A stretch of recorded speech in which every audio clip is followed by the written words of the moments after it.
चुड़ैल और भूत का प्यार। उत्तराखंड का एक दूर दराज गांव बिठैला, जिसके पास फैला है एक काला पीपल का वन। यह जंगल इतना रहस्यमयी है कि सूरज ढलते ही गांव वाले यहाँ जाने से डरते हैं। हवा में हर रात अजीब अजीब सी आवाज़ें गूंजती हैं, कभी स्त्री के रोने की, कभी घुंघरूओं के झंकार की। यही बसती है एक आत्मा, जिसे सब लोग चुड़ैल आत्मा के नाम से जानते हैं। यह चुड़ैल पहले काव्या नाम की एक लड़की थी। उसकी शादी एक ठाकुर से कर दी गई। ठाकुर के यहाँ काव्या के पिताजी नौकरी करते थे। उसके ऊपर कर्ज होने के कारण वह अपनी बेटी की शादी ठाकुर से कर देते हैं। ठाकुर को शक था कि काव्या का किसी और के साथ भी चक्कर चल रहा है। वह उसे शक और लालच के कारण मार डालता है। उसकी आत्मा अपमान और दर्द में तड़प उठी। वह चुड़ैल बनकर इस जंगल में बद गई और यहीं उसकी आत्मा घूमती रहती है। वही पीपल के जंगल में एक और आत्मा भटकती है। उसका नाम है आरव।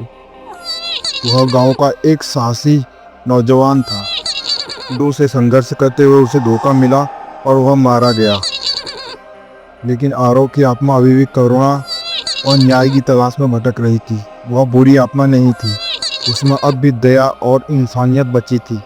एक पूर्णिमा की रात थी। जंगल में रोने की आवाज़ गूंजी। काव्या चुड़ैल अपने दर्द में डूबी हुई थी। उसी समय वहां आरव भूत पहुंचा। पहली बार दोनों आत्माएं आमने सामने आई।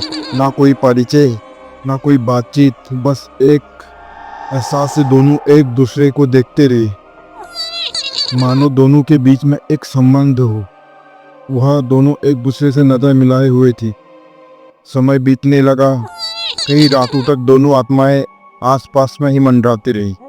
धीरे धीरे काव्या ने अपनी पीड़ा साझा करना शुरू की। आरव ने भी अपनी अधूरी कहानी बताई।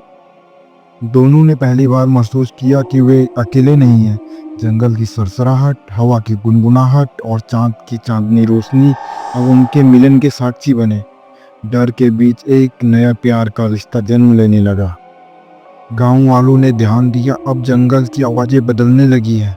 जहां पहले वहां डरावनी आवाज़ें आती थी, कभी रोने की आवाज़, कभी घुंघरू की आवाज़, कभी पायल की आवाज़, वहीं अब वहाँ कभी कभी मधुर धुन सुनाई देने लगी।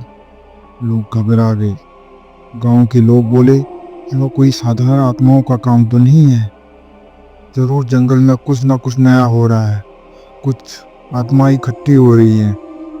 तभी गांव वालों द्वारा एक तांत्रिक को बुलाया गया, जो आत्माओं को कैद करता था। उसने बहुत सारी आत्माएं पहले से ही कैद की हुई थी। तांत्रिक ने जंगल में पूजा शुरू की। अग्नि की ज्वालाएं उठी। कई रातों तक पूजाएं करते रहा।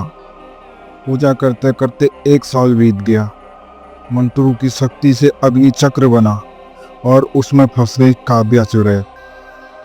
अब उसका अस्तित्व खतरे में आ चुका था। आरव दूर से यह सब देख रहा था। वह समझ गया कि उसने अभी कुछ न किया तो उनका यह प्यार का रिश्ता हमेशा के लिए खत्म हो जाएगा। तभी आरव ने बिना सोचे समझे आग में छलांग लगा दी। उसकी आत्मा की पूरी शक्ति ने तांत्रिक के तंत्र तोड़ दिए। अग्निचक्र बुझ गया और काव्या आजाद हो गई। लेकिन आरव की आत्मा धीरे धीरे विलीन होने लगी। उसकी उपस्थिति धुंधली हो गई। काव्या ने पहली बार सच्चे दर्द से आंसू बहाए। आरव की आत्मा मिट गई और उसका प्यार और उसकी यादें काव्या के साथ रह गई। उसकी आखिरी शक्ति ने काव्या के श्राप को हल्का कर दिया। अब वह पूरी तरह डरावनी नहीं रही। उसके भीतर एक अजीब सा सुकून था। उस रात के बाद जंगल की आवाज़ें बदल गई। अब वहाँ ना कोई चीख सुनाई देती, ना डरावनी हंसी, सिर्फ एक मधुर बांसुरी की धुन बहकी। गांव वाले कहते हैं यह धुन आरव की आत्मा है और चांदनी रातों में अक्सर एक औरत को उस धुन पर नाचते देखा जाता है। यह काव्या है। लोग डरते हैं, पर जो ध्यान से सुनता है वो समझता है यह डर नहीं बल्कि एक प्रेम की कहानी है। चुड़ैल और भूत का प्यार। ऐसे ही कहानियों के लिए चैनल को सब्सक्राइब करें और लाइक करें, बेल बटन दबाना बिल्कुल ना भूलें। धन्यवाद।